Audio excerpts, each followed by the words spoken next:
ہے کہ یہ کہنا کہ دل گناہ کی طرف مائل نہیں ہوگا، یہ تو بھائی انسان کے لیے آلموسٹ امپاسبل ہے۔ محنت سے یہ مقام اچیو کیا جا سکتا ہے، لیکن بائی نیچر یہ امپاسبل ہے، اور یہی آپ کا ٹیسٹ ہے۔ دنیا میں جتنے گناہ کے کام ہیں یہ اٹریکٹ فل ہیں، اگر یہ اٹریکٹ فل نہ ہوتے تو ان کو چھوڑنے پر جنت کیوں ملتی؟ جنت مشقت اٹھانے کے اگینسٹ ملتی ہے، گناہوں سے بچنا مشقت اٹھانا ہے، اسی لیے جنت ہے۔ اگر گناہ سے انسان کو طبعاً نفرت ہوتی،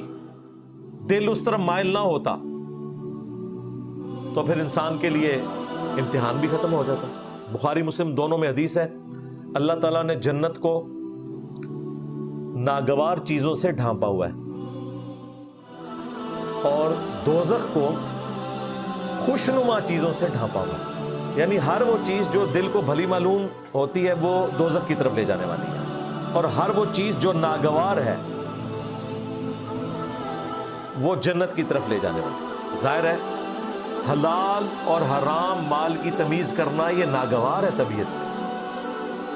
طبیعت تو یہی چاہتی ہے کہ راتوں رات کوئی حرام کام کر کے بندہ کروڑ پتی بن جائے، پھر توبہ کر لے، تو ناگوار ہے طبیعت کے اوپر گناہ سے بچنا۔ اللہ تعالیٰ نے گناہوں میں لذت رکھ کے ہمارا ٹیسٹ بنا دیا، تو چونکہ گناہ میں لذت موجود ہے لہٰذا یہ نیچرل چیز ہے کہ گناہ کی طرف دل مائل ہوگا، اس میں ٹینشن لینے کی ضرورت نہیں، اور اگر گناہ کر بیٹھے اللہ کی طرف رجوع لے آئیں اور بار بار توبہ کرتے رہیں، اپنی صحبت اچھی اختیار کریں، قرآن حکیم ترجمے سے پڑھتے رہیں یا تلاوت ترجمے کے ساتھ سنتے رہیں،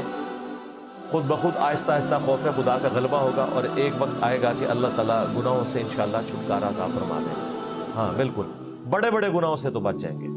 رہے بہت چھوٹے گناہ ان کے بارے میں اللہ تعالیٰ کہتا ہے کہ ہم ویسے ہی گرفت نہیں کریں گے اگر تم بڑے گناہوں سے بچ جاؤ۔ سورۃ النساء میں، سورۃ النجم کے اندر، سورۃ النحل کے اندر اگر بڑے گناہوں سے بچو گے، الا اللمم، جو چھوٹے موٹے گناہ ہیں ان سے ہم درگزر کریں گے، لیکن جن کو اللہ چھوٹا کہتا ہے وہ والے چھوٹے نہیں ہیں جن کو آپ چھوٹا سمجھتے ہیں۔ ہاں، آپ کے علم میں جتنے بھی گناہ ہیں وہ سارے بڑے ہیں۔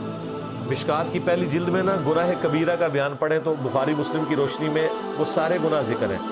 سب سے بڑا گناہ ہے شرک، اس کے بعد ماں باپ کی نافرمانی، پھر قتل ناحق، چوری، بدکاری، جادو کرنا، قطع رحمی کرنا، کسی کے اوپر ظلم کرنا، جھوٹ، غیبت، چغلی، وعدہ خلافی، یعنی جتنے اللہ معافی دے گناہ جان دے انہوں سارے وڈے ہی نے، اور سارے تو بچنا ہے۔ اور اگر کوئی گناہ چھوٹا بھی ہے اسے اس نیت سے بار بار کرنا